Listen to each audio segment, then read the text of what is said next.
Então, meu trabalho, eu sou um físico teórico, para quem não sabe, e eu trabalho numa área que a gente chama mais ou menos da interface entre a cosmologia e a física de altas energias. Então, eu estou interessado nas perguntas sobre origens em geral. Então, principalmente a origem do universo, a origem da matéria, questões bastante diferentes do que o nosso keynote speaker estava falando aqui, mas não por isso menos interessantes ou importantes.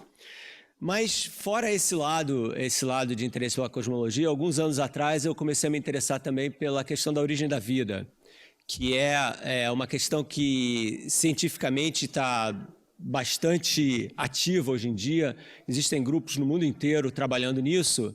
E, aliás, 1 ano e meio atrás eu fui para São Paulo, teve uma conferência, a primeira conferência nacional de astrobiologia. Foi uma escola em que várias pessoas de fora vieram. E o que é astrobiologia, né? Então, hoje em dia, a gente pode falar sobre ET nas universidades sem ter vergonha, né? Quer dizer, a gente pode, na verdade, a questão da vida extraterrestre, como essa vida pode existir ou se ela existe e como que a gente pode descobrir esse tipo de vida, é hoje em dia uma questão extremamente importante academicamente, e a NASA e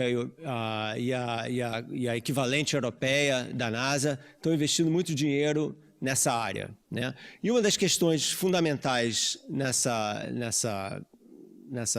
nesse tipo de pesquisa é justamente o seguinte: a gente só tem um dado de informação com relação à vida, né?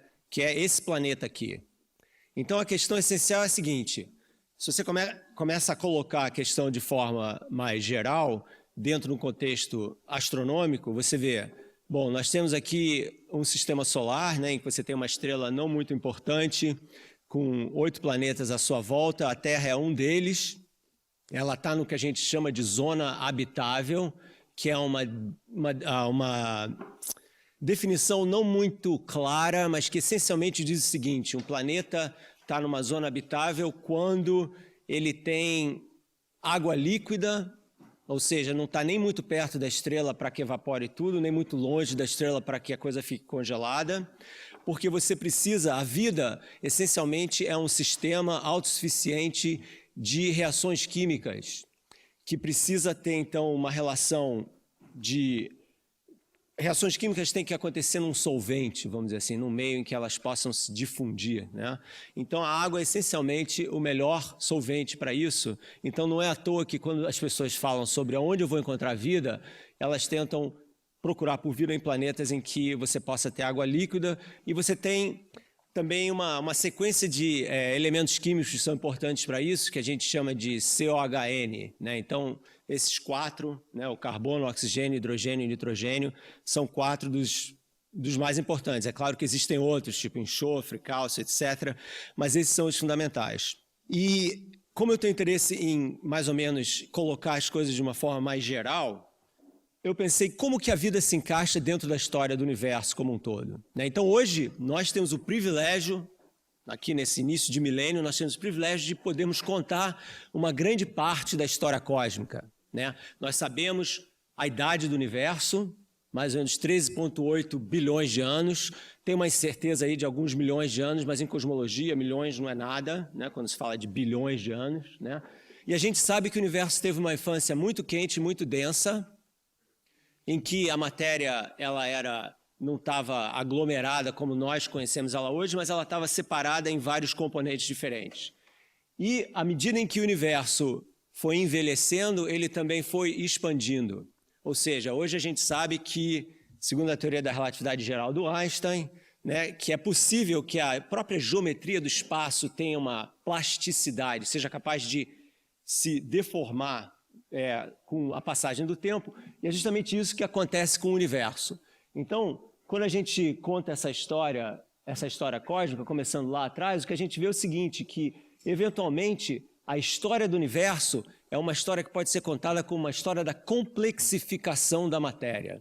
Ou seja, as coisas começam simples e, aos poucos, vão ficando cada vez mais complexas. Então, você tem as partículas elementares, depois você passa das partículas elementares, os nêutrons e os prótons se juntam para formar os primeiros núcleos. Isso acontece mais ou menos quando o universo tinha 3 minutos de vida. Depois você tem a fase da física atômica, que acontece quando o universo tem centenas de milhares de anos de vida. Então você vai indo da física das partículas para a física nuclear, para a física atômica, e eventualmente, quando o universo tem alguns milhões de anos de vida, mais ou menos 100 milhões de anos de vida, surgem as primeiras estrelas. Tá?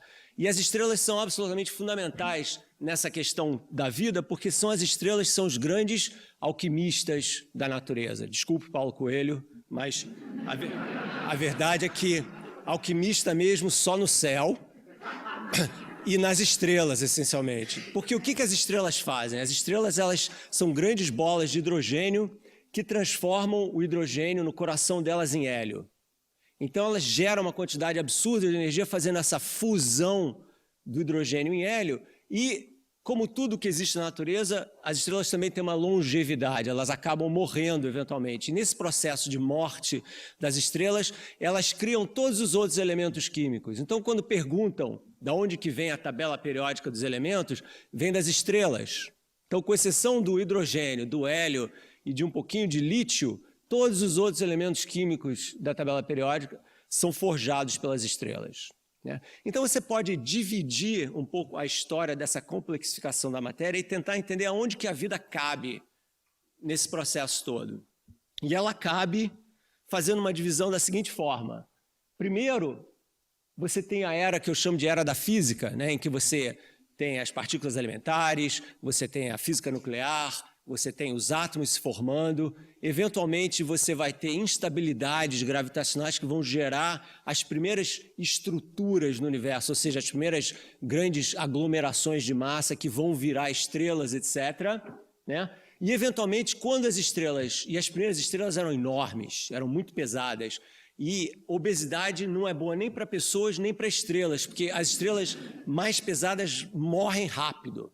Elas vivem muito pouco. Então, essas estrelas, elas desapareceram rapidamente, mas nesse processo de desaparecimento, elas forjaram os elementos da tabela periódica. E, eventualmente, estrelas menores formaram, planetas foram formados juntos com as estrelas, né? Porque os planetas, na verdade, são o lixo estelar, né? Porque a estrela se forma e sobra uma porção de matéria em volta, e essa matéria que não cai no centro para ser a estrela, fica girando em torno, meio como uma massa de pizza, né? Quando você faz uma pizza, você faz uma bola de massa, né? E como é que a pizza fica plana? Você gira ela, né? Então, quando você tem esse giro, você achata nos polos, cresce no equador, você forma uma pizza ou um sistema planetário com a estrela no meio. Então, o que sobra ali são exatamente os planetas.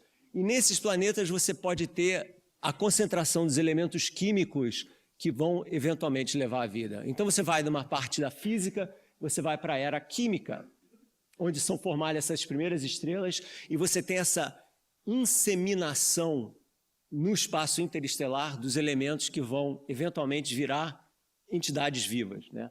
E aí você tem os planetas e as luas, porque não é só em planeta que pode ter vida, você pode ter vida em luas também, né? E você, então, tem uma transição, que é um dos grandes mistérios da ciência moderna, é que como que a matéria inanimada, um aglomerado de moléculas, se transforma em uma matéria animada, em uma matéria viva.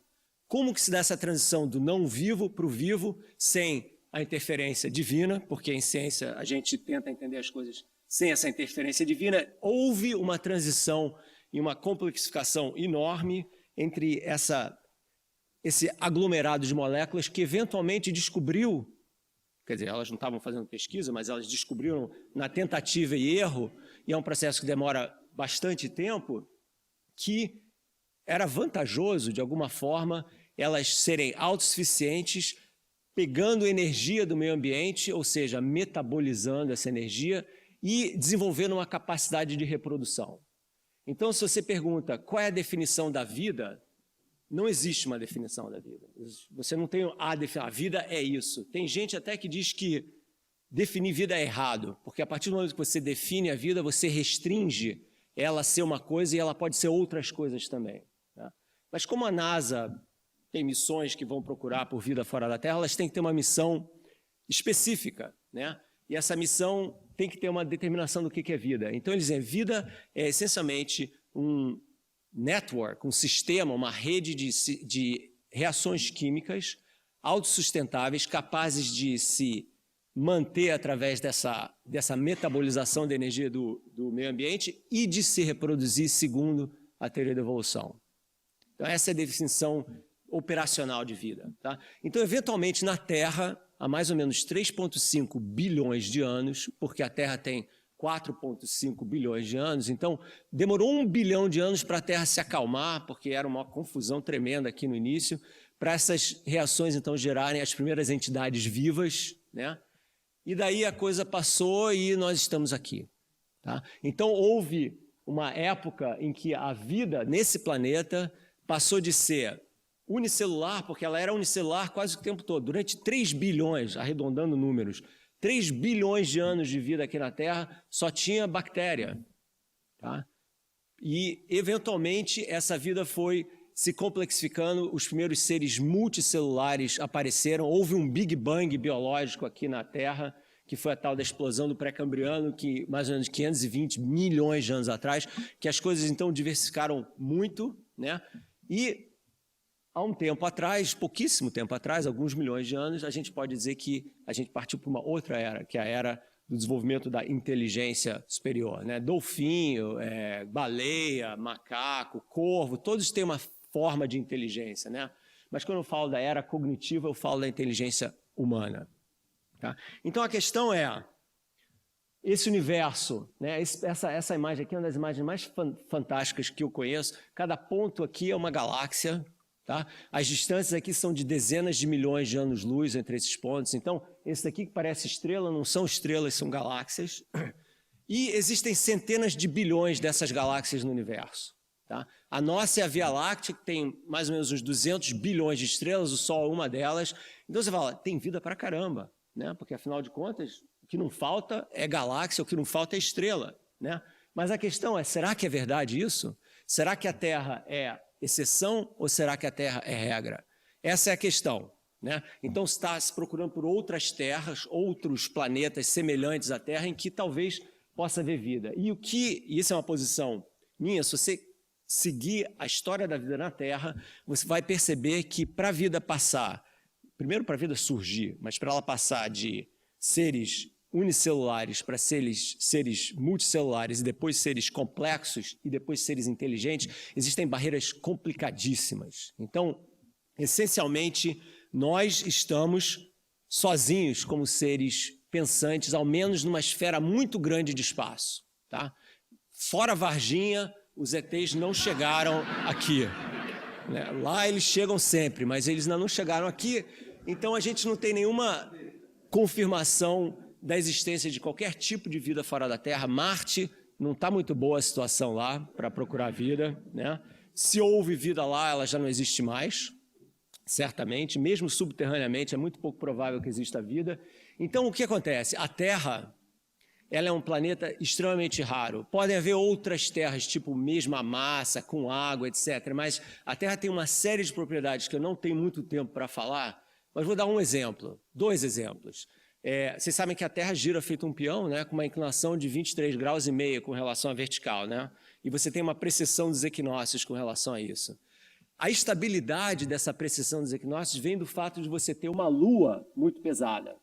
Se a Lua não fosse tão grande, a Terra não ia ter estabilidade, então ela ia ter esse movimento de precessão de uma forma instável, você não ia ter as 4 estações do ano, pelo menos aqui a gente tem 4, né? Lá no Brasil tem talvez 2, não sei, e com isso você não ia poder ter a longevidade, a estabilidade climática longa que você tem e que você precisa para a vida. Tá? Outro exemplo, o campo magnético da Terra. Né? O campo magnético da Terra é uma grande coberta. Tá aí a Ângela vai falar um pouco sobre os raios cósmicos, etc. Você vai falar? Ótimo, melhor ainda. E sem esse campo magnético, a gente já está exposto a quantidades absurdas de radiação que vem do espaço. Então, a gente tem uma proteção. Essa pequena atmosfera, se você pegar a Terra e comparar a Terra a uma maçã, a atmosfera é a casca da maçã, em termos de espessura, essencialmente. Tá? E é ela que dá essa estabilidade para a gente e que permite que a vida complexa exista aqui. Então, fica claro que esse nosso planeta é muito raro, mas o que não significa que não possam existir outras formas de vida lá fora. Então, a astrobiologia é justamente essa ciência emergente em que está se buscando por esse tipo de resposta. Somos únicos ou não? E se não somos únicos, que outros tipos de vida você tem lá? E uma das coisas legais desse campo de pesquisa é a total interdisciplinaridade que você tem. Estou falando de física, falei de química, falei de bioquímica, de biologia, pura biologia, de geofísica e de ciências cognitivas. Como que você define inteligência, etc, etc. É isso. Obrigado. Vou ficar por aqui.